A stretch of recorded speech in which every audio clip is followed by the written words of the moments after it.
Hello everyone, welcome to my channel. तो आइए आज की क्लास स्टार्ट करते हैं। आज हम पढ़ेंगे राग की विशेषताएं। फर्स्ट पॉइंट है, राग को गाया बजाया जा सकता है। बात बिल्कुल ठीक है कि रागों को गाया बजाया जाता है। यही हम थाट की बात करें तो थाट को गाया बजाया नहीं जाता है। राग में स्वर और वर्ण दोनों होते हैं। राग में जो सबसे ज़्यादा इम्पोर्टेंस रहती है वो स्वर और वर्ण दोनों की रहती है। राग सदैव संपूर्ण नहीं होता। संपूर्ण का मतलब होता है सातों स्वरों का प्रयोग। राग में ज़रूरी नहीं है कि आपके सातों स्वर का ही प्रयोग किया जाए। आपके कोई भी स्वर वर्जित हो सकता है। अगर एक स्वर वर्जित है तो वो आपका षाढ़व जाति कहलाएगा। अगर दो स्वर वर्जित है तो वो आपके ओढ़व जाति का राग कहलाएगा। ज़रूरी नहीं है कि हर बार सातों ही स्वर का प्रयोग किया जाए। राग से हमें किसी न किसी रस की अनुभूति अवश्य ही होती है। राग में कोई ना कोई रस जरूर ही विद्यमान होता है, जैसे करुण रस, चंचल। राग में वादी संवादी होते हैं। वादी संवादी क्या होता है? वादी स्वर वो होता है जिस स्वर का राग में सबसे ज़्यादा प्रयोग हो। मान लो मालकोस राग है और उसका वादी जो स्वर है वो म है।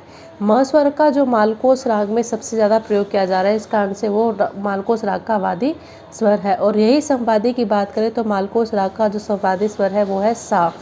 तो माँ के अतिरिक्त जो स्वर सबसे ज़्यादा प्रयोग किया जा रहा है मालकोस में वो सा का है। तो इस कारण से सा आपका संवादी स्वर होगा। तो इसलिए हर राग में आपको वादी संवादी मिलेंगे और वादी संवादी पे ये आपका राग निर्भर करता है। राग में आरोह तथा अवरोह दोनों होते हैं। राग में आपको आरोह भी मिलेगा, स्वरों का अवरोह क्रम भी मिलेगा। जैसा कि हमने थाट में देखा था सारे गामा पाधा नी, ये सिर्फ कौन सा क्रम था? आरोह। अवरोह नहीं था उसमें, नी धापा मागा रेसा नहीं था। तो जो राग में आरोह और अवरोह दोनों होते हैं, जैसे सारे गामा पाधा नी सा, सा नी धापा मागा रेसा।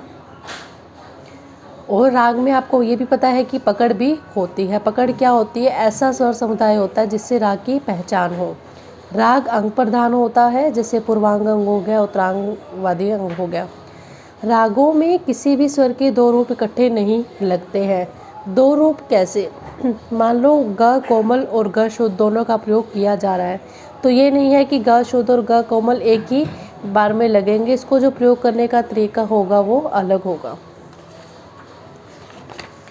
रागों का गायन समय है वो निश्चित होता है। रागों का जो गायन समय है वो विद्वानों के द्वारा निश्चित किया गया है, तो इसलिए ये जो गायन समय है वो निश्चित ही होता है। हम इसको अपने अकॉर्डिंग या कुछ चेंज नहीं कर सकते।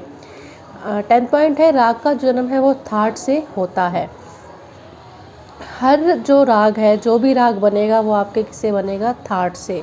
इसलिए रागों का जो पिता कहलाता है वो आपका थाट कहलाता है। आपके 10 थाटों से ही राग बनेंगे। ये तो कन्फर्म है कि थाट, कोई भी राग अगर बना है तो वो आपके थाट से ही बना है। Thank you.